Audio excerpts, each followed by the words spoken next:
Это телефон? Да, это телефон. Это машина? Да, это машина. Это паспорт. Да, это паспорт.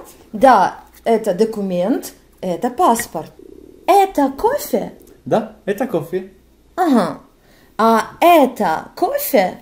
Нет, это не кофе. А что это? Это чай.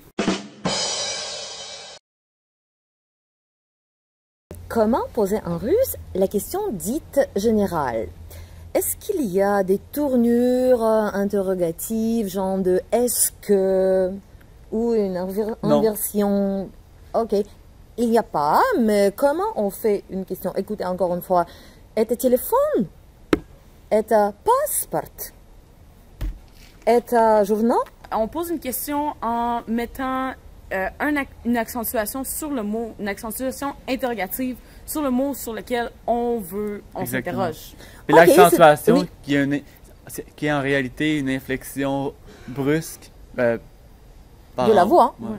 Donc l'intonation montante. Exactement. On monte la voix et on la monte brusquement. Это телефон?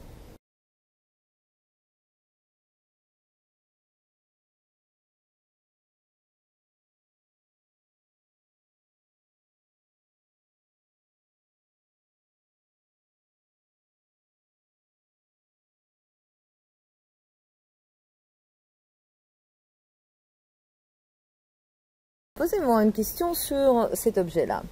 On est en train de simuler une erreur typique. Это паспорт? Это паспорт? Это паспорт? Très bien. Et c'est une erreur. Ce n'est pas la bonne intonation. Это паспорт? La vraie? Это паспорт. Это паспорт. Oui, l'intonation monte brusquement. Это пас. Et si le mot continue ou la phrase continue encore, le reste de la phrase après cette monte se prononce bas d'une manière relâchée. Это паспорт? Ça existe, mais ce n'est pas la bonne question générale. Это паспорт?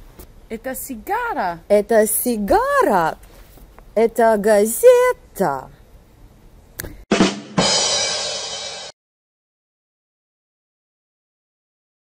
On commence plutôt au niveau neutre et par la suite, sur la syllabe accentuée du mot qui exprime notre objet d'interrogation, la voix monte brusquement. Les francophones sont bien habitués à cette monte. En français, on fait la même chose. Mais si après la syllabe accentuée, il y en a d'autres, si le mot et même la phrase continuent encore, on doit baisser la voix et de finir la phrase de manière relâchée en restant en bas. Ceci peut être un défi pour les francophones. Cette baisse de l'intonation n'existe pas en français parce que par défaut, les mots français se terminent par une syllabe accentuée. Alors, lorsqu'on parle russe, il faut faire attention à l'intonation pour bien marquer la différence entre la question et l'affirmation. Dans une question, l'intonation monte pour terminer bas, tandis que dans une affirmation, l'intonation ne monte jamais. C'est pour ça que pour l'oreille étrangère, l'intonation russe paraît souvent monotone et même un peu ennuyante.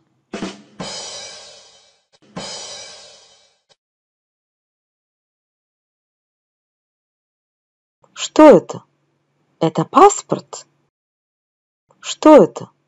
Это паспорт?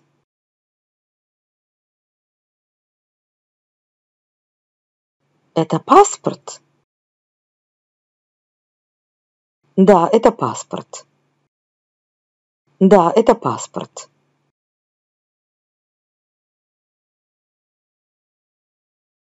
Да, это паспорт.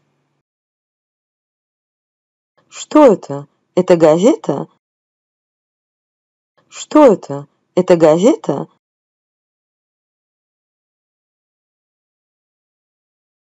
Это газета? Да, это газета. Да, это газета.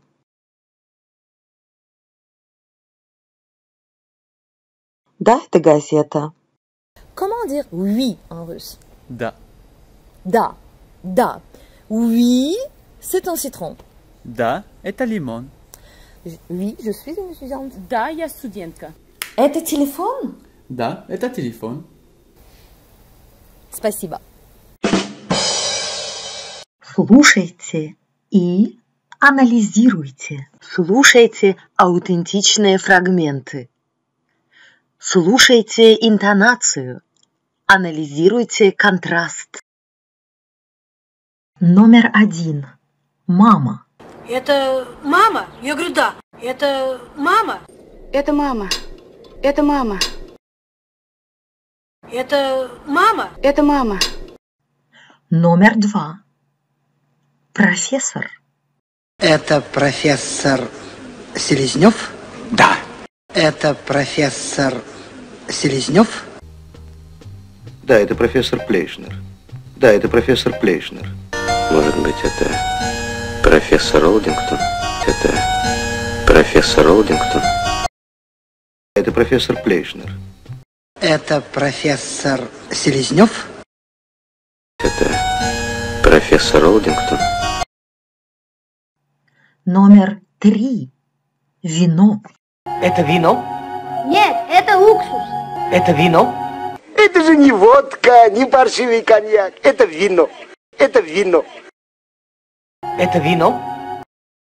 Это вино.